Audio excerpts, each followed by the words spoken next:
The Rugby Championship round 4 is in the books, and boy, was it a round. South Africa, Springboks, their 2-game series is done. Some pretty amazing results this past weekend, especially if you are a fan of the Springboks. I'm Joe Harrington. I'm the content manager here for FloRugby. With me, as always, is our man in the UK, our resident rugby expert, Philip Bendon. Philip, got to hear your reactions. What are your thoughts on what happened in New Zealand? Hey Joe, yes. I think I maintained that I always thought this series would be split one apiece, but I did not see that sort of performance coming. I think when Rassi made the changes, I don't know, I actually can't really get a general consensus on it, but I was pretty excited to see what he had gone with. I've been calling for Sasha Feinberg Ngomazulu to start at 10 the whole time. Unfortunately, he went off early with injury, but Manny Lebok played very, very well in replacement. Damien Willemse was as good as I've ever seen him, and I think that puts to rest any doubt that he will be the Springbok 12 going forward to the World Cup. I just think he brings such a unique skill set. I think I was shocked to see the All Blacks give up. It's the first time I've ever seen an All Blacks team at any point give up and not believe they could win. South Africa took their souls, and it was Peter Steph Totoya, as always, at the front and centre of taking the All Blacks souls. So, yeah, phenomenal performance. That South African scrum with Ox, Nuche, a loose head in particular, and I thought Thomas Totoy played very well. They were phenomenal. So, in no area did I think the All Blacks got parity. I just thought there was nothing in it. I just really didn't think they had any chance once the Boks got ahead. It was phenomenal. Well, anybody that's watched the URC last year knows all about Damian Williamson. His suspension there at the end of the season totally swung the playoffs. He was playing so well all year. So you kind of saw it coming. But yeah, he was amazing for him. One of the Peter Stefatoy had probably one of the greatest rugby plays I think I've ever seen on the try. Yeah, it was a buzzsaw, and I mean, shoot, that's the biggest loss in the history of the All Blacks, is what the announcer said. I didn't go back and fact check them, but even if it wasn't, it felt like it was. Yeah, it was phenomenal. The All Blacks, interestingly, their three biggest losses from just off memory have come since 2019, which is a really concerning trend for them as a whole, which is kind of where their dominance ended and they started just becoming another team. I think they're in a lot of trouble. I know they had quite a few injuries, and I think All Blacks fans were trying to take comfort in that. But in reality, I just don't know. Outside of sort of, they have a handful of world class players, but outside of that, it's not really the dominant All Blacks of old. And then for Springbok fans, I think you saw the future. I think you saw the team that's going to carry them through to the next World Cup. Kanan Moody is another player to touch on, and he was phenomenal the last time the Springboks absolutely hammered the All Blacks at that Twickenham match before the World Cup, where he was world class. I think he's your outside centre locked in too. Yeah, I'm worried about the All Blacks. I really, really am. I know there are players to come back, but I think there's a lot of real key areas that they're going to struggle to fill, even when players are fit and healthy. Outside centre looks like a real concern point. Fly half is a major, major issue for them. Bowden Barrett is really coming to the end of his career. I mean, I thought he's become a pretty good game manager, but he's just lacks that explosive attacking ability he had before. Jordy Barrett, huge fan. I think he'll rebound. I think he's coming off the back of a very long season and has started looking like it today. And Will Jordan bumbling that try, which Will Jordan never does. So I don't know, don't really know. I think it was when things go wrong, they go really wrong. So there we go. Well, you just might have just answered this question, but that was going to be the number two thing I was going to ask is like, the All Blacks led that game at halftime. What happened in the second half? Like, what were the changes made, and particularly, what do you think the Springboks saw that just flipped the switch? Yeah, I think it's the Bucks' ability to make those that sort of bomb squad changes, right? Their bench brought a real impact, whereas I didn't think the All Blacks bench brought that impact. And it really flipped the game. Obviously, again, we said, Sasha Feinberg and Gomazulu went off early. I thought Manny Lebok there's never been a doubt about Manny Leboc's ability when his pack is dominating, and they were dominating again, and he was phenomenal. His goal kicking was on point, which is always his biggest knock. I think really the Boks played a game that the All Blacks weren't expecting them to play, which was very interesting. I mean, it happens when you change your whole back line and Tony Brown's your coach, right? I've had questions as of a lot of South Africans about Tony Brown with this Springbok side and with the older players. With this young group, they clearly relished that. I think basically what happened is they kept playing and the All Blacks stopped playing. And I think when the All Blacks started falling behind, they started slipping tackles they wouldn't normally. I mean, the Erge Snyman try was a key example. Snyman just burst through tackles as if there was no one there. And I know he's a freakishly good player, but even for him, that looked too easy. So I think there's two ways to look at it. On one way, you can say, man, no one is taking the Rugby Championship. Like, no one's grabbing it. No one's entering this undefeated.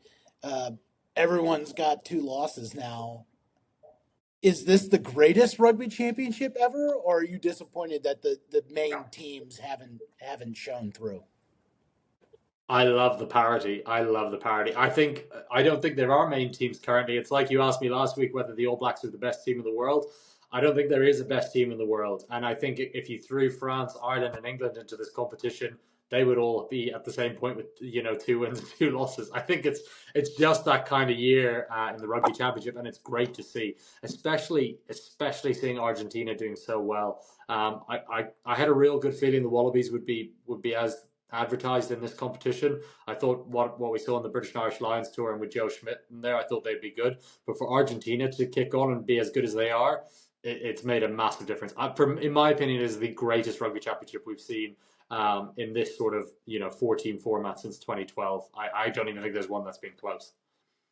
So the matchups in round 5 and round 6, it's Springboks and Argentina, and then the Bledsoe Cup, Mm-hmm. All Blacks, Wallabies. Do you think there's a little bit of regret for the Argentina that they're playing that last match in the UK in Twickenham instead of in Argentina? Because now it sets up like they could have a chance to win it. Yeah, no, I think they will be absolutely livid to have given up that home advantage. I think that series goes 2-0 to South Africa, I'm afraid. Just purely on the basis that they've taken that match there. We've seen South Africa when they come to Twickenham for those sort of exhibition matches, they have so much support that they might as well be playing at home. As someone who lived in southwest London for quite a while, I can confirm to you that it is basically like living in South Africa. It is South Africans everywhere, and they will pack out that stadium. Last time I had seen, there was over 60,000 tickets sold, and I would say the bulk of them were South African. Of course, there will be Argentinian fans there, but I think that South Africa basically have 2 home games in this series. I think this is absolutely great for the game of rugby because that last week, I mean, no matter what happens in round 5, round 6, it's all going to come down to it. And you're going to have two of the best teams in the world playing in one of the best rugby venues in the world. And then you're going to have one of the great rugby rivalries, New Zealand and Australia, that could decide it all. All those matches, all of the rugby championship matches are on FloRugby and the Flow Sports app in the United States. So it's going to be absolutely incredible. Like entering these final rounds, what's your gut tell you, Philip? Who's taking this? Yeah, my gut now is South Africa. I said South Africa from the start. I didn't expect them to lose to the Wallabies in round 1. That kind of put me on edge a little bit with that. And I've kind of gone all over the place. I then, veered towards Australia. I just don't think Australia will win in Eden Park. I don't think they're the team to beat the All Blacks there. How But I wild think they, would it yeah. be if it's Australia that Oh, wins that'd be massive. Park?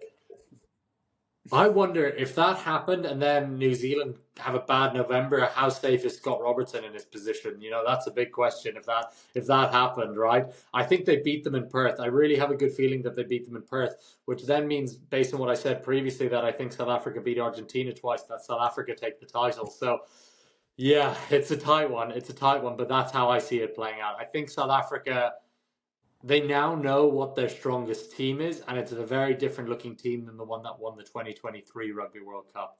I think you've got, I would love to see Snyman and Etzebeth linking up in the second row. I know that they are now making a really conscious effort to rest those guys in particular, because Etzebeth's the most capped Springbok of all time. He's got some serious miles on the clock, so they're going to rotate them. But I think that would be an unbelievable second row combination. I know Ruan Norgia played very well, but I really think that's the combination. So exciting times for South African rugby fans. As an Irish rugby fan, obviously with links to South Africa, I do enjoy that we still have the best record against them in recent years, and I'm going to just put that in this video right now just to get a couple of comments going.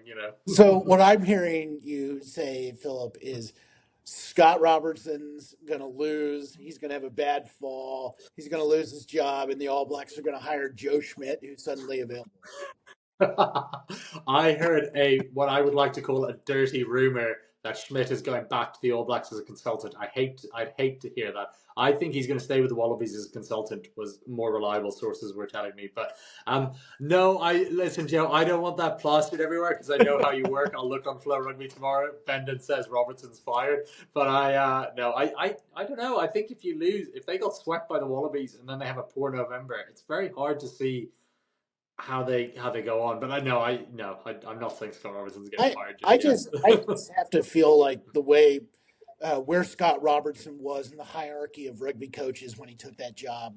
I can't imagine them pulling the plug on it, especially because this isn't a young All Blacks team that he took over. It was pretty veteran laden, and I think you got to give him a chance to see if he can build a team that's going to compete in the World Cup.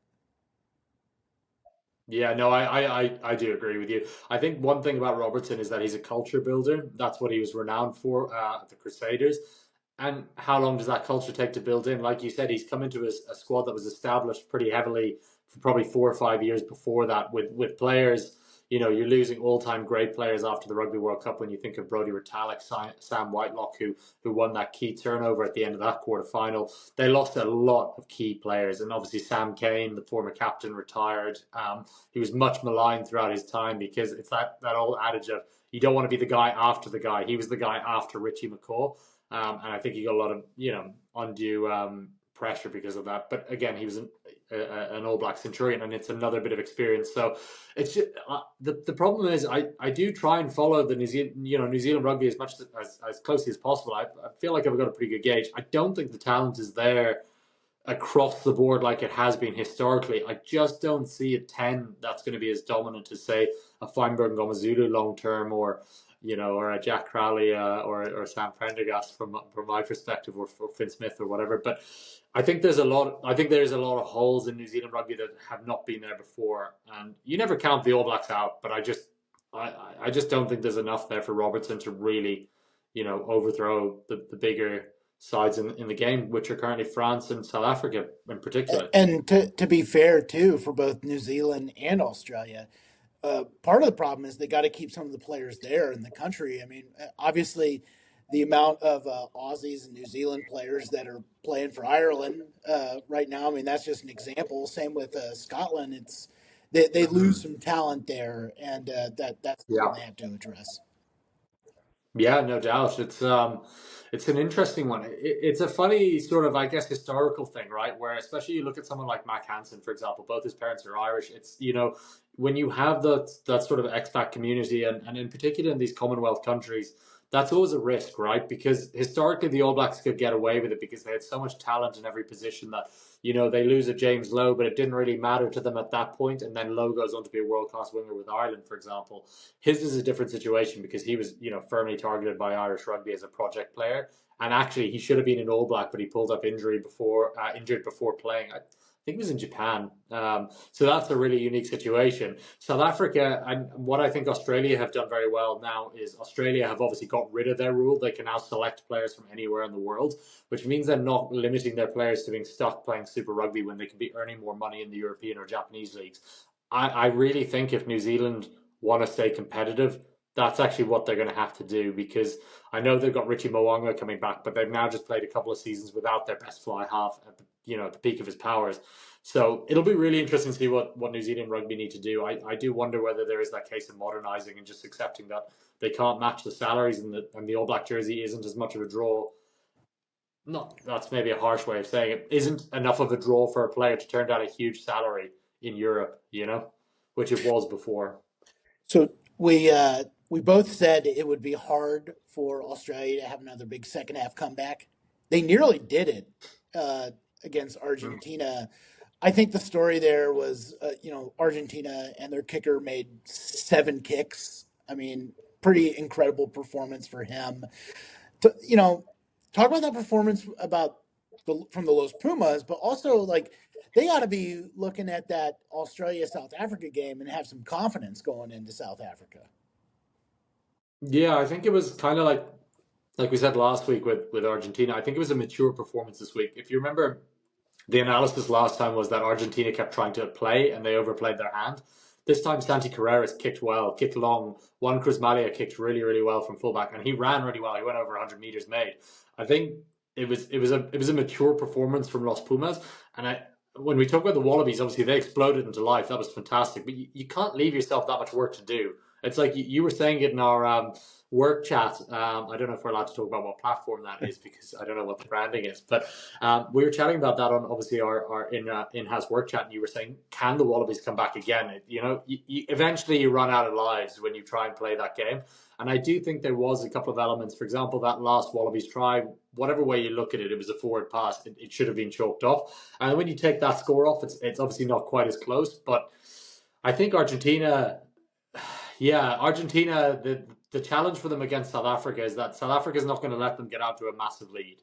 They're not going to do what the Wallabies did and slip those tackles and then start playing in the final 13, 14 minutes. They're going to put the squeeze on them from the start, from the off, and they're going to be a lot stronger at scrum time than the Wallabies were. So that's what's going to be a big challenge for them to be able to sort of implement their game plan.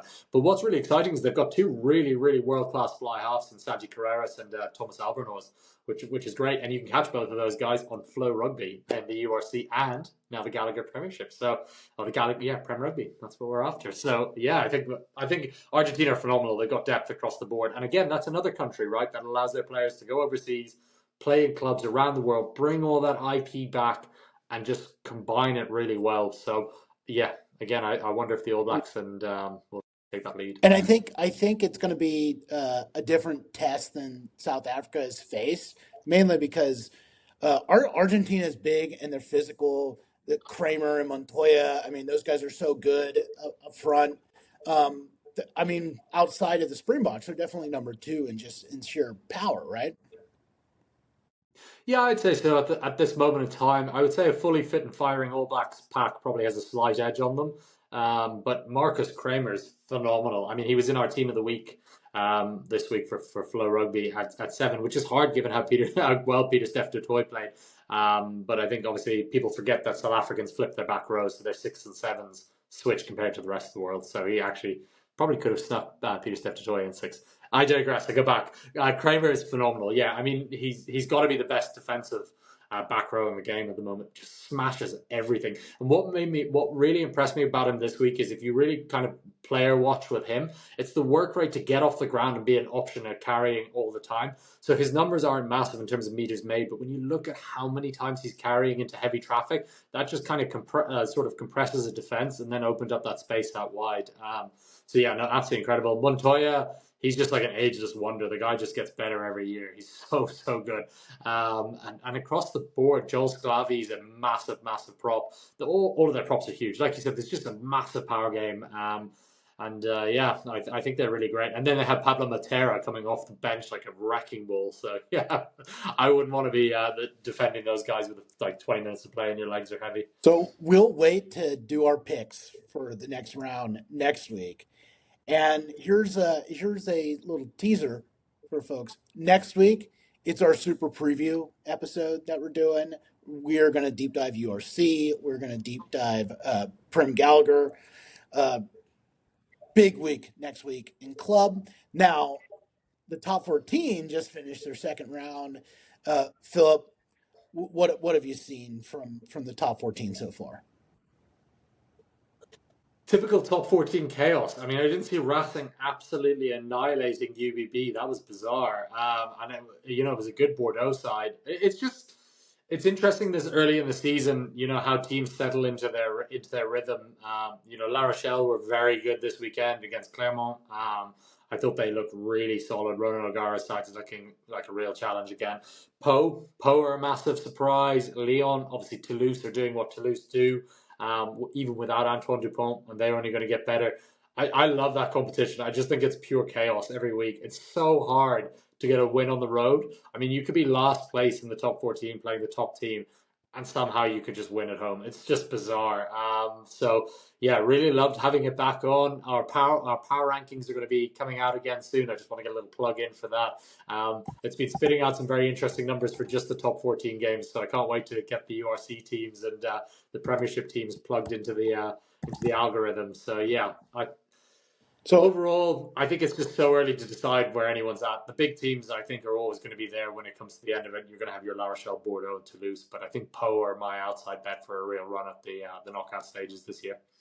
So, for people that don't know our rugby rankings, Philip manages those. We use a formula. It's not completely opinion based. So I'm going to ask this, Philip. Preseason wise, as people are getting ready for these club seasons, like you have told me this, and I kind of agree. But who's your top team entering for? Just on your opinion, not using the formulas. Yeah, even on my opinion is Toulouse. I just don't know how you look past them. There's just depth in every position. Dupont is going to be back after November. I don't believe he's back for November. I think he comes back in December, which means he's back in time for the Champions Cup, which is huge for them. It's so hard when you look at how successfully run clubs like Toulouse in particular are. Their budget is massive. I think the number was 55 million a year, which is huge for a rugby club. I know when you're talking in say NFL terms or MLB or even Premier League soccer, it's not that big, but in rugby terms, it's huge. And the clubs are so well run that they are actually profitable and do really well on that side.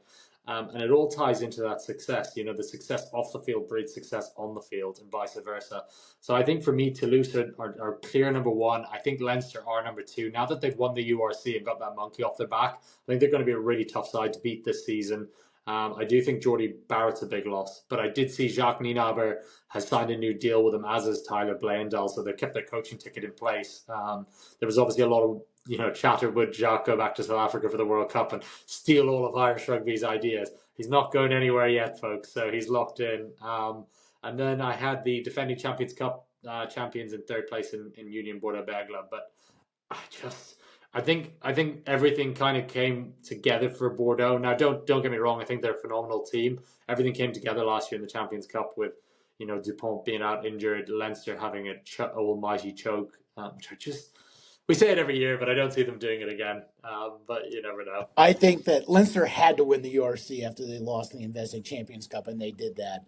But yeah, I agree. Like when you look at Toulouse and you look at Leinster, I think those are the two best clubs in the world right now.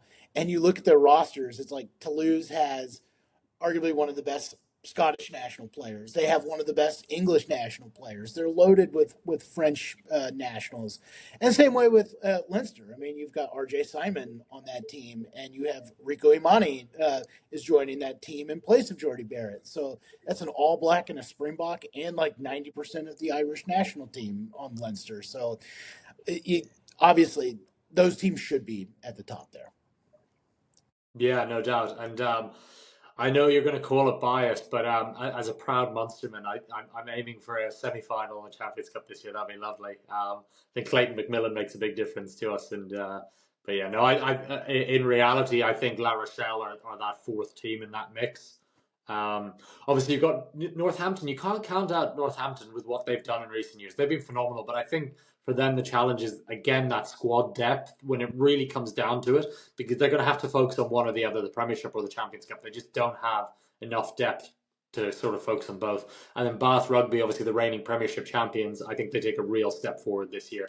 The players they have in that team, even underrated guys like Ted Hill, and just the power they have in that pack. Thomas Dutoy, as we touched on before with the Springboks, he's coming back and he's incredible try-scoring prop. So I think they'll be a real real contender this year. It all comes down to the draw, doesn't it? I mean, really, everyone wants to avoid Toulouse and Leinster for as long as possible. You just hope that they collide somewhere in a quarter or a semi, which is very unlikely with the way the seedings will work. But yeah. And obviously, we love Super Rugby. And, the Crusaders are probably going to be in a rank, and their season doesn't obviously start till next February.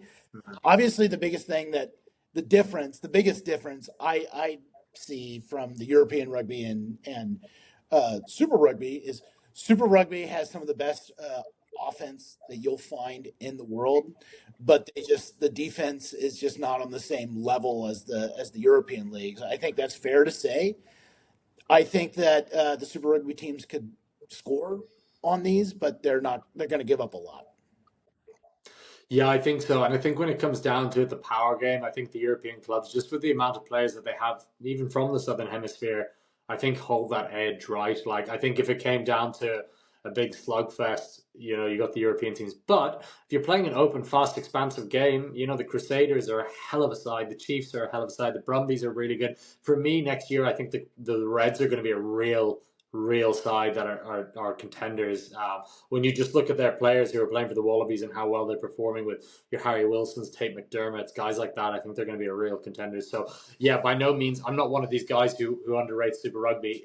I do think there has to be that element that it's, European rugby is quite clearly ahead just based on the budget and the top line players that are playing there, because a lot of the very elite Southern Hemisphere players are there, and we've obviously got the South Africans in now. So, yeah, very interesting. I know the Kiwis and the Aussies will disagree, but we're going to find out very soon when that Club Rugby World Cup rolls around, aren't we? So, yeah, We certainly exciting will, times. and that could be coming to FloRugby. Very coy, very coy. Yes, yeah. Can't wait. All right. So again, next week it's going to be our preview extravaganza. Prem Rugby URC round 1 starting next week. We have so much cool stuff coming in the lead up to those first matches, and of course the Rugby Championship off this week, and then they're back, and we have the Bledsoe Cup, and we have Australia, New Zealand, the Bledsoe Cup, and we have South Africa, Argentina, and that's going to be in South Africa for those first matches. So, yeah, it's going to be another great week of rugby. Otherwise, check out the top 14, round 3 this weekend. Philip, as always, thank you. Thank you, Joe. Always a pleasure.